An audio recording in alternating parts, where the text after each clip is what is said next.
Hello friends, welcome to రుచి వంటిల్లు. ఈరోజు మనం మీల్ మేకర్ మసాలా కర్రీ కొత్త టేస్ట్తో చాలా టేస్టీగా ఎలా తయారు చేసుకోవాలో చూద్దాము. ఈ మీల్ మేకర్ మసాలా కర్రీని మనం 10-15 నిమిషాల్లో ఈజీగా ప్రిపేర్ చేసుకోవచ్చు. అన్నంలోకి ఇంకా చపాతీలోకి చాలా బాగుంటుంది. సో లేట్ చేయకుండా వీడియోలోకి వెళ్ళిపోదాం.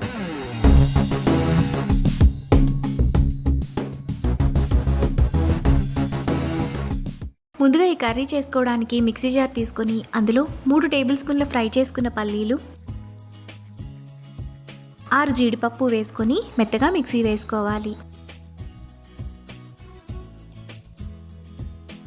ఇలా వేసుకున్న తర్వాత అందులో కొద్దిగా నీళ్లు పోసుకొని మెత్తటి పేస్ట్లా మిక్సీ వేసుకోవాలి.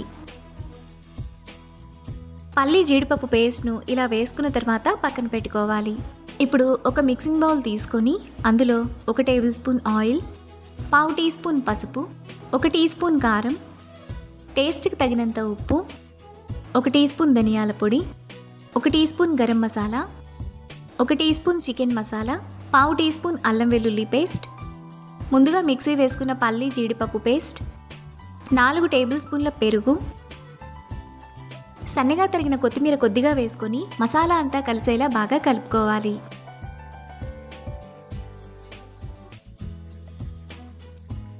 ఇలా కలుపుకున్న తర్వాత అందులో 50 గ్రాముల మీల్ మేకర్ను గోరువెచ్చటి నీళ్లలో 10 నిమిషాల పాటు నానబెట్టుకొని అందులో ఉన్న నీళ్ళన్నీ పిండేసుకొని వేసుకోవాలి. ఇప్పుడు మసాలా అంతా మీల్ మేకర్కు పట్టేలా బాగా కలుపుకోవాలి. మీల్ మేకర్ను ఇలా కలుపుకున్న తర్వాత పక్కన పెట్టుకోవాలి. ఇప్పుడు స్టవ్ మీద ప్యాన్ పెట్టుకొని అందులో 1 టేబుల్ స్పూన్ ఆయిల్ వేసుకోవాలి. ఆయిల్ వేడైన తర్వాత 1 టీ స్పూన్ సన్నగా తరిగిన చిన్నులపాయ ముక్కలు, 1 ఎండుమిరపకాయ వేసుకొని ఫ్రై చేసుకోవాలి. ఎండుమిరపకాయ చిన్నులపాయలు వేగిన తర్వాత అందులో 1/2 టీ స్పూన్ అల్లం వెల్లుల్లి పేస్ట్, కొద్దిగా కరివేపాకు వేసుకొని అల్లం వెల్లుల్లి పేస్ట్ పచ్చివాసనంతా పోయేంత వరకు ఫ్రై చేసుకోవాలి. అల్లం వెల్లుల్లి పేస్ట్ వేగిన తర్వాత అందులో ముందుగా పక్కన పెట్టుకున్న మీల్ మేకర్ వేసుకొని 4 నిమిషాల పాటు మీడియం ఫ్లేమ్లో బాగా ఫ్రై చేసుకోవాలి.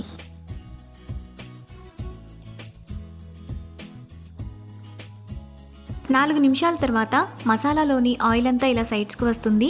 ఇప్పుడు 1/2 గ్లాస్ నీళ్లు పోసుకొని ఒకసారి కలుపుకోవాలి.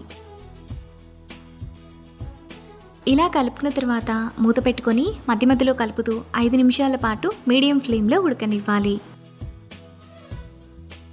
5 నిమిషాల తర్వాత మీల్ మేకర్లో ఉన్న ఆయిల్ అంతా ఇలా పైకి వచ్చేస్తే మనకు కర్రీ రెడీ అయిపోతుంది. ఇప్పుడు లాస్ట్లో పొడవుగా కట్ చేసుకున్న 2 పచ్చిమిరపకాయలు, సన్నగా తరిగిన కొత్తిమీర కొద్దిగా, 1/2 టీ స్పూన్ మిరియాల పొడి వేసుకొని ఒకసారి కలుపుకోవాలి. ఈ కర్రీ మనకు రైస్ ఇంకా చపాతీలోకి చాలా టేస్టీగా ఉంటుంది. మనకు చాలా టేస్టీగా meal maker masala curry ready అయిపోయింది. ఇప్పుడు ఈ కర్రీని బౌల్లోకి తీసుకొని అన్నంలో కలుపుకొని తింటే ఎంతో టేస్టీగా సింపుల్గా చేసుకునే meal maker masala curry ready. ఈ రెసిపీని మీరు కూడా ట్రై చేసి మీకు టేస్ట్ ఎలా కుదిరిందో నాకు కామెంట్స్లో షేర్ చేయండి. ఈ వీడియో కనుక మీకు నచ్చినట్లయితే లైక్ చేసి, షేర్ చేసి, సబ్స్క్రైబ్ చేయండి.